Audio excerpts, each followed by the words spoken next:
just highlighted the impact of COVID on society through poem.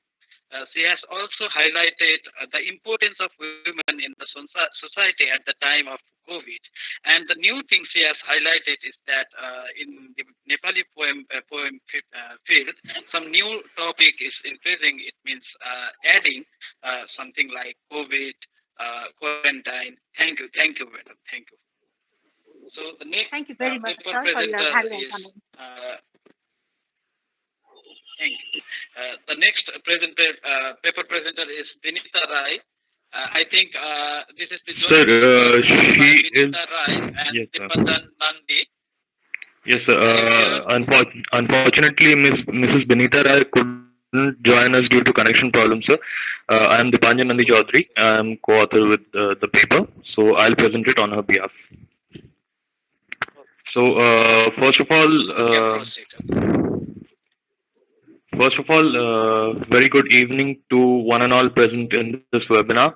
I'm really thankful to the organizers who have organized this webinar and given us this opportunity to present this paper. So, sir, because we are on a time crunch, I wouldn't take much time.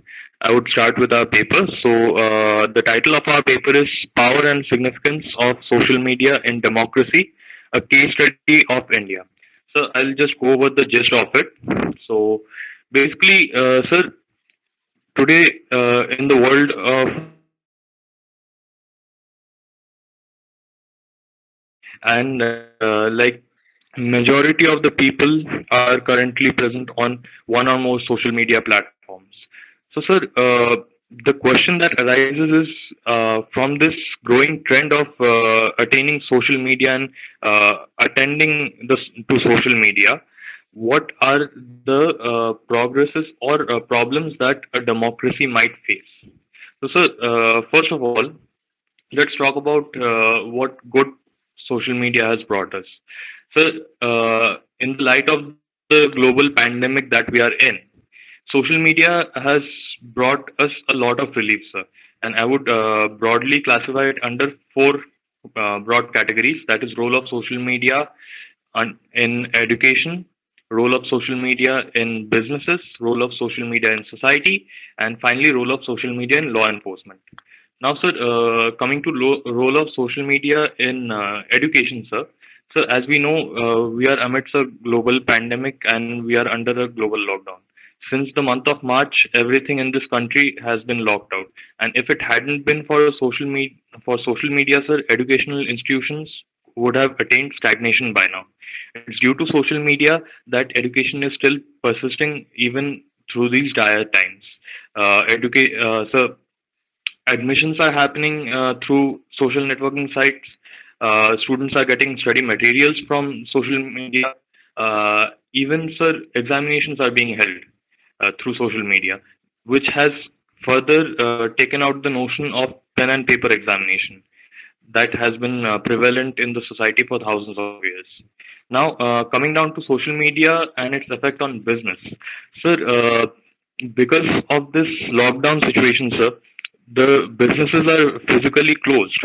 Like, and if it hadn't been for social media, sir, every businessman's work would have stopped by now because of the lockdown, we would have attained economic stagnation. But because of social media and uh, it's like a place, sir, and it's an opportunity that social media gives people to even carry out their businesses online. That helps us through these times by helping these businessmen to carry out their business and saving us from a point of economic stagnation. Now, sir, coming down to the broader aspect of society, sir, first of all, as we know, social media and social networking has helped us hugely in globalization, sir. Currently, we are connected to every section of the globe sitting at our home, and that has been made possible by social media. Other than that, sir, awareness. So people are more aware now. We know what's happening on the other side of the globe sitting at our home, and that is due to social media. So, coming down to law enforcement, sir, the ones who are from our country, sir, from India, they must know of the recent death of actor Sushant Singh Rajput, sir. Let's take an example of that. Initially, when his death was brought up, it was being written off as a suicide case. And even though the investigation is going on and we are not at the liberty to discuss ongoing investigations, we can at least discuss this that so because of social media and his fan base in social media, they pressurized the legal system to at least take up the investigation, and they didn't just take up the investigation because of this pressure. It's been handed over to CBI for a detailed and more proper investigation, sir. So we can see that social media is a big influence on law enforcement because it creates that bridge between the common people, the common masses, and the authority figures that are sitting in the authoritative position who can make the things happen, sir.